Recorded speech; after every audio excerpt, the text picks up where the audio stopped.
Good morning. We're here on the first day of the show in Anaheim for the Global Produce and Floral Show.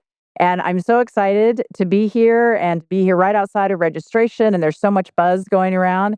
And my first guest, which I'm very excited to have, is Secretary Karen Ross, who leads the California Department of Food and Agriculture.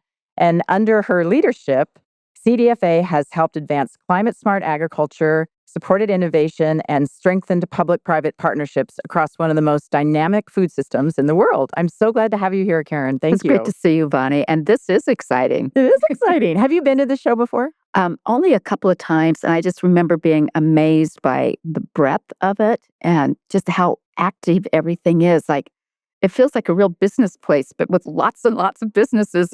Yeah, and amazing food and colors. That's my Yeah. favorite part Well, of it. It's just like an orgy for the senses of, like walking in last night and seeing all that, and even the hotel having the beautiful display of fresh produce with a fall theme, of course. But it's just like, uh, it makes me feel at home. it's so great. I went to a show in Chicago in a different industry, and it was all just kind of industrial and gray. And you walk through the aisles, and it's just like, this isn't like our show. Yeah. Well, especially if you walk into the floral displays first. Yeah, that's great. Well, I hope you get more time to spend and, Yeah. and look around. There's so much going on, and we've got the education sessions this afternoon that you're working in later this morning. All right, let's start. Get down to business here before. So, California agriculture sits at the intersection of technology, climate, and production. How do you describe the current moment we're in, both the opportunities and the challenges when it comes to technology development and adoption in California agriculture? Well, I was born an optimist, so I'm going to start on the opportunity because it's a really great time for California agriculture when it comes to technology and new solutions. The industry is under a lot of pressure right now, like agriculture is nationally and globally. Prices are down, but our cost structure is continuing to increase. And we've had challenging weather patterns, which are indicators of the changing climate that we're producing this beautiful, sensitive, fresh produce in. And so there's a lot of issues facing agriculture. But as a state, we've really started to invest in ag tech because many people for years poo-pooed ag as a legacy industry, and now they see what an exciting future it is. We are fundamental to life, and we just want to continually improve our practices and really automate where it makes sense as a way of extending the lifespan of the workforce that we have, which are highly skilled. To really, for me, it's about attracting the next generation because when they see, oh, this is what agriculture is about, and it's deploying technology, it's doing the sexy thing at data analytics, it's being part of marketing, and then it's like such a purpose to be able to grow good, healthy food and connect it to the people. So this, like, we're bridging the gap between consumers and the farm production sites, and technology almost becomes a platform in and of itself to have people go, golly gee whiz, I didn't know ag did all of that. So the state, through our Jobs First initiative, has just made an almost $25 million investment in AgTech. Our friends at the University of California Ag and Natural Resources are the coordinating AgTech Alliance. And I'm excited about all the regions in the state that said ag production, and ag tech are places where we want to strengthen and embrace the future. And I think this will help us cope with our changing climate, changing markets, and meet consumers' expectations. A little bit on the labor force of the future. So, what are you seeing in some of our universities? What are some of the other programs and some of the school doing to attract Yeah. people? So there's a lot going on. And I'm really, for me, I've been in the policy arena in California for 30 years. And in the last decade, I've really started to see much more collaboration between the UC and our California State University system, and the community colleges. Because when they think about workforce development, that's a key place. We're all going to have to be continually learning for all this new technology. I'll probably be left behind, but it's been really great to see that kind of collaboration with a focus of industry input and trying to move closer to industry to understand the real daily production and processing and packaging challenges and better match where we're devoting our research dollars as well as the trial work to get this commercialized as quickly as possible. I was just at the Dean's Advisory Committee at UC Davis yesterday, and I just called them after they laid out some of the things they're doing for more multidisciplinary approaches to agriculture You are the solution machine. Go out, find out what is it that I'm stubbing my toes on today, but don't lose sight of 10 years from now what it is that we're going to need. I love that. I went to Davis, so Well, let's go Aggies. I'm yeah. from the, as the chancellor used to say, I'm from the wrong land grant university called the University of Nebraska. Go figure. Yeah. My undergraduate was at a land grant university in New Mexico, and then I went to Okay. Davis for graduate Yeah. school. So, yeah. Yeah. So, let's talk about precision ag. We've been talking about precision ag for many, many years, data driven irrigation, automation, nutrient management, but adoption, as you mentioned, is kind of uneven. Where do you see tech is making the biggest difference right now, where you're seeing growers actually adopt it and it's having an impact? Yep. Well, I know that you're a great partner organization because of the scale that you work at with Western growers. And I really do want to acknowledge, and I do this publicly all the time. I think Western growers really helped set that stage when they established the Innovation Center in Salinas, because that was at a time where there were a lot of people in venture capital, 15 years ago. They were coming to me constantly. I was always going to Silicon Valley to give speeches and be a part of an AgTech seminar, and there wouldn't be farmers in the room. Like, how do we better connect that? And I think with a focus coming from a large group that's in the fresh produce industry, being able to say, hey, you need to do the work here and connect with people here. And I think that was the beginning of an evolution that's been happening here in California specifically. So I give that a lot of credit to really show people we need to connect these valleys closer together to really understand the real life problems, what the application will mean, to put this into the fields where will welcome that if it shows real promise, because they need to see the data, they need to see it work for themselves. So that was the beginning of this journey. I also think something that Dr. Humiston has done for cooperative extension and our ag and natural resources. She was the state rural development director for 8 years before she took that position. She truly understands what the previous president of the University of California said, and that is we have to better connect in a way that people will see the benefit of. Economic development comes from the research, the teaching, and the talent that we're generating. How do we better connect that in every county, which is where cooperative extension is? So doing trial work and her establishing an innovation officer, and Gabe has done a great job of connecting people, really driving collaboration. Let's not do it in silos. Let's leverage one another. Let's remove redundancies where they are, and let's work together to accelerate what we're doing to get commercial answers faster. What I love seeing going on in this state, I worked as many people in ag and in the row crops, Yes. big commodity crops for a Yes. long time. And technology is always told go there first, Yes. whenever anybody develops something Yeah. because it's uniform, it's Yeah. easier, It's contiguous fields of the same stuff. exactly, and huge volumes. And so I love what you've done and Western growers and the work that we've done as well of just focusing on, let's develop technology for specialty crops and let's trial it, with people in California and see what we get out of it instead of trying to adopt other technologies And it's really helped to finally get some of the really big names, not just the new startups, not taking anything away, but to have the big equipment and product manufacturers go high value specialty crops and putting them all into a global basket yeah. to show that platform. And for me, it's also my altruistic side. When we think about the millions of farmers worldwide that are very, very small farmers, it's also scale appropriate technology. If we can come up with the solutions in a state like California, as diverse as it is, then that's another exportable product, our innovation and solutions to improve farming on a global basis to address the really severe food security issues that we know are out there. Regenerative agriculture. Yes, it seems to be the topic of the day. Yeah. So I know I've heard you speak about you even just trying to get a definition that everybody agrees to. But how do you see technology from all the different ones, sensors, soil mapping, carbon measurement, supporting regenerative practices that will balance the productivity for long-term soil and climate health? Yeah. So it was a 2-year process for the state of California, and it was a definition we wanted specific to our policies and programs to be shared across all of government in California because we were starting to see things pop up in a budget bill related to funding regenerative ag. And it's like, we all need to have this shared platform of this. So we went through that, and it was a vigorous, very transparent process. And for me, it was really important relying on our environmental farming science panel and other experts to really think about a framework that wasn't exclusive, it was inclusive, that farmers could come into this from where they are in the journey. It's about continuous improvement.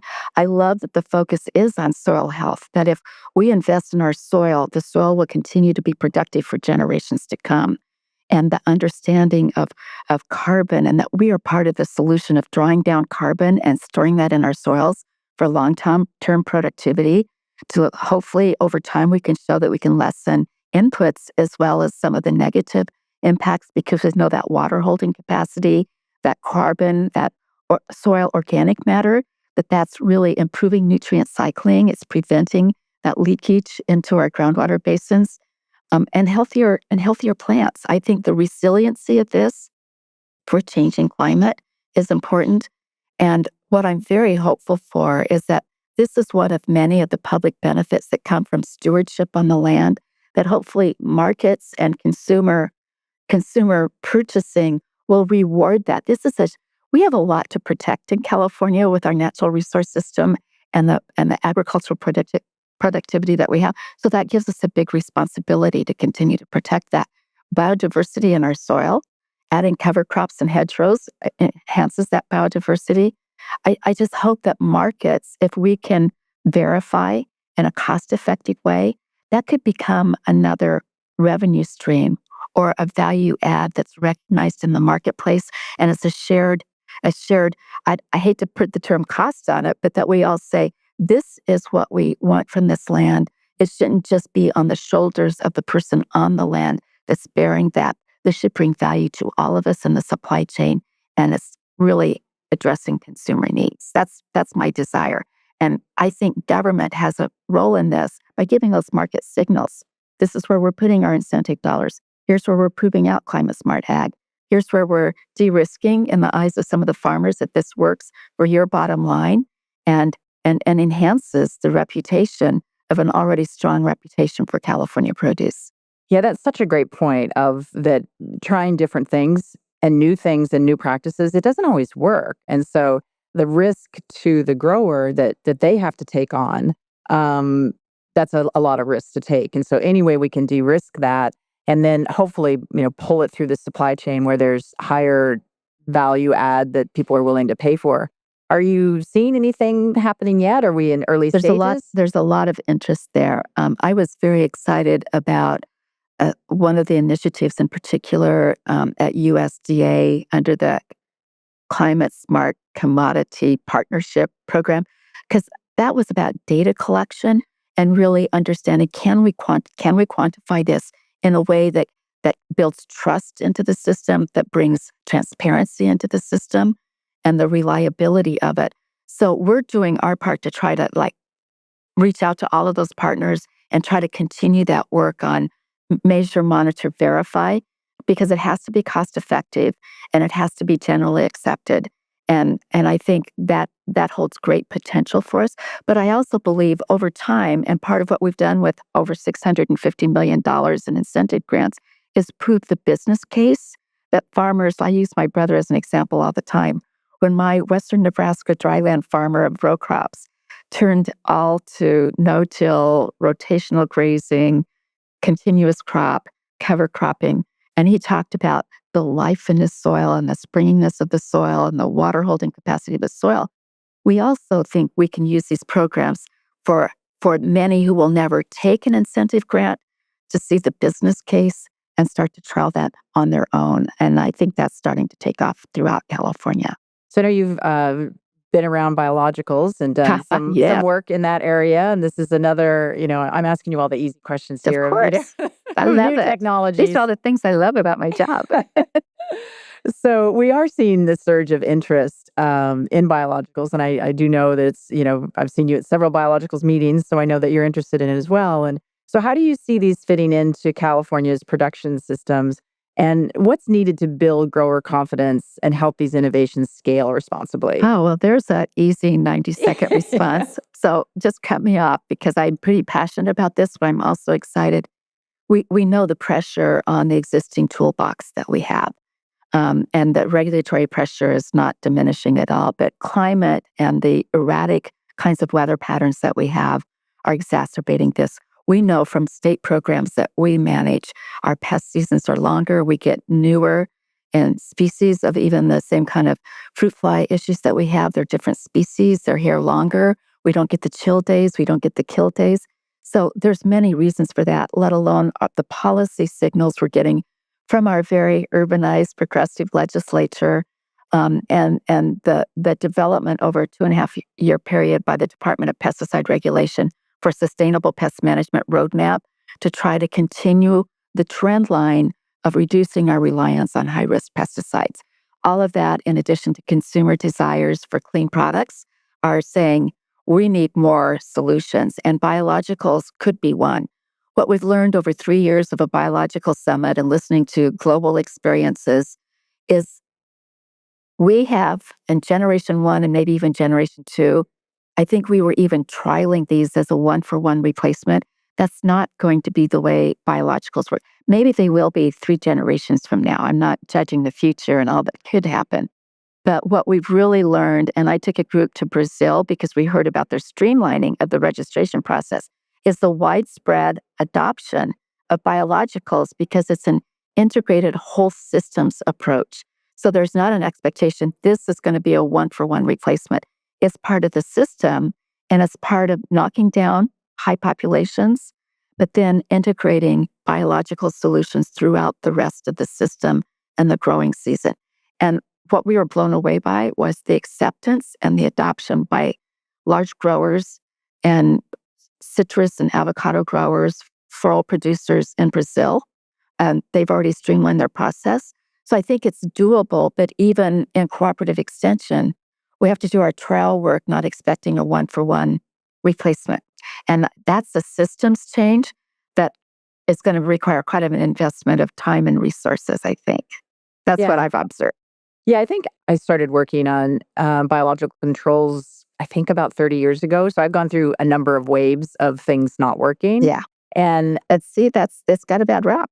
yeah, exactly. But I think a number of things are different now. One is we have the ability to test and understand if they're working or not. And I think before it was just like, well, we'll put it out there and we'll just see if yield Exactly. increases. We had to just go do it in the field and take the Yeah, time for that. You're right exactly. about that. And so I Yeah. think being able to test and see what's actually happening in the soil, what's Yes. happening on the root, what's happening in the That's the plant, thing. and that will also validate It will. the products. And so growers can really see, okay, this works. So I think I'm on my third generation of working with biologicals and cycles, but I think we're now coming into a cycle Yeah. because we can validate. We can validate. And Yeah. that accelerates the way because the discovery, my friend Pam Maron, I'm sure everybody knows Pam Maron. When I walked around Brazil, she's like a pop star. She's like, oh, Yeah. Pam's here. But she was describing at the last summit how she's now using artificial intelligence to do faster discovery of what might work, put it in that lab, proof of concept, and then put it in the field. Well, that takes months off of a very expensive process. So it is an exciting time. I think the science is just life sciences and biotechnology, however it's applied, are exciting tools for our future. And I think there's a lot of good outcomes to come. But we can't really have a conversation without talking about AI because Of you have to course, talk it's about AI. everywhere. Yeah.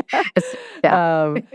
And I think especially for us in California, since we're, at least the US home of AI, and hopefully Yeah. that's going to help our economy in many Right. ways, that we Right. have companies that Yeah. are doing a lot of that work. And so as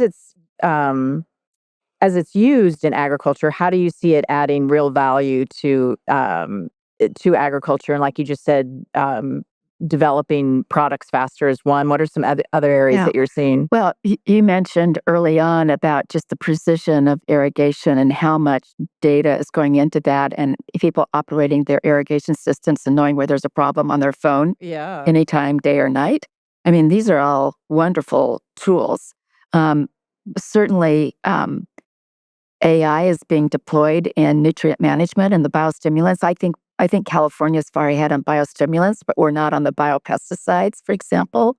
I think that better, like, how do we use that? For me, I'm really anxious of how do we better use all this data that comes from that to do the analytics and the critical thinking behind it for real-time decision making, whether it's within the supply chain and taking out where are those pain points in the supply chain, or if it's better understanding a particular pest issue that's happening in a certain place. I just think there's so many real-time decisions that could be improved if we have the capacity, meaning databases that talk to each other, which the state of California doesn't have. I think AI could really help us on making regulatory compliance easier and less time consuming.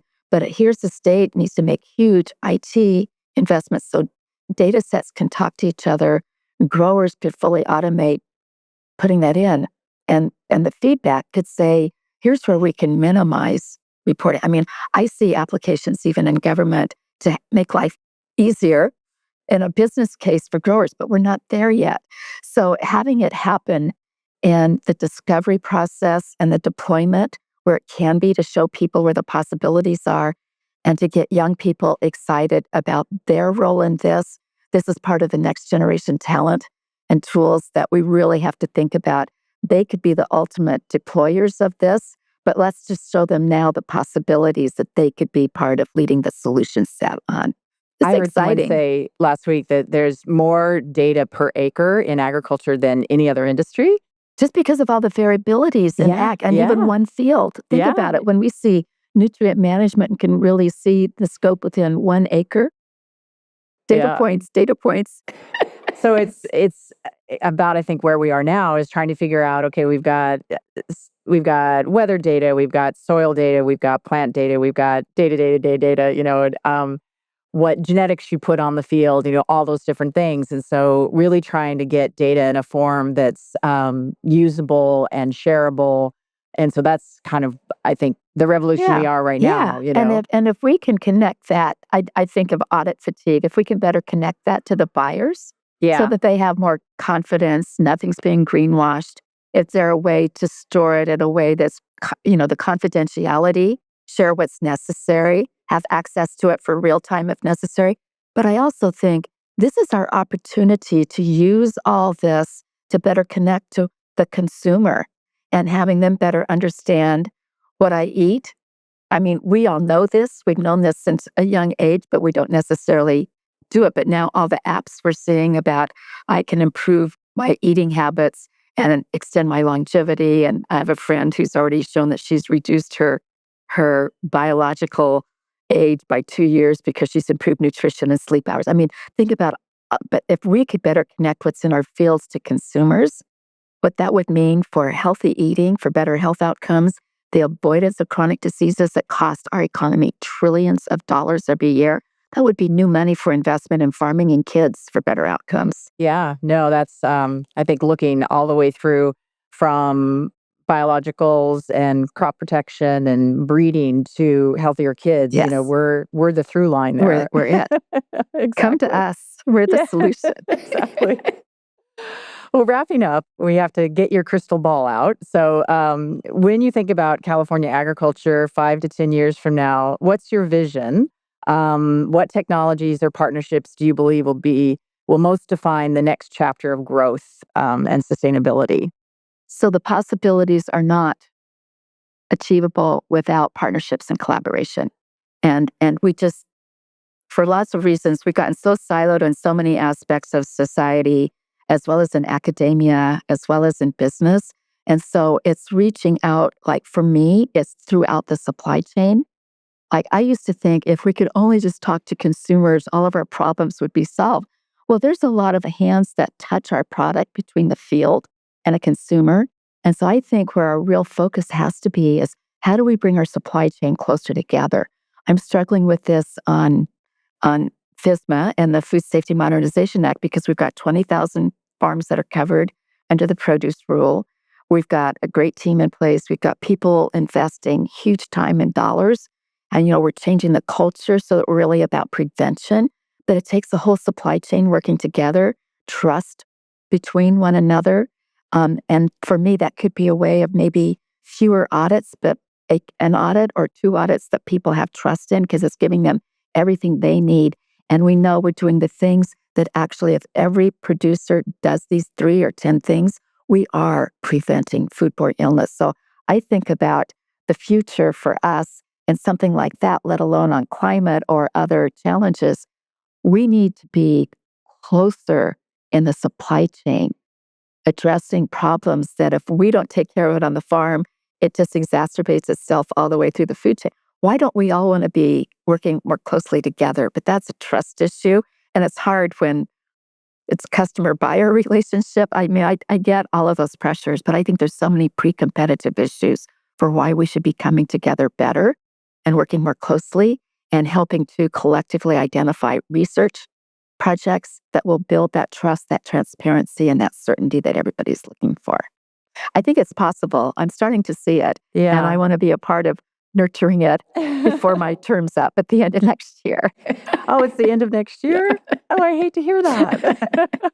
I think 16 years will be plenty. Yeah. Wow. That's commitment. Well, I appreciate all the work that you've done. And thank you so much for coming to the show and showing your support to the industry constantly Yeah. and all the work that you do. I think IFPA is just a terrific organization. I admire the work that you're all doing. And I think our time is now when we talk about the solutions, especially with making people healthier. Like, this is it. Come talk to us. We'll work with you. Great. Thank you very much. Good to see you. Thanks.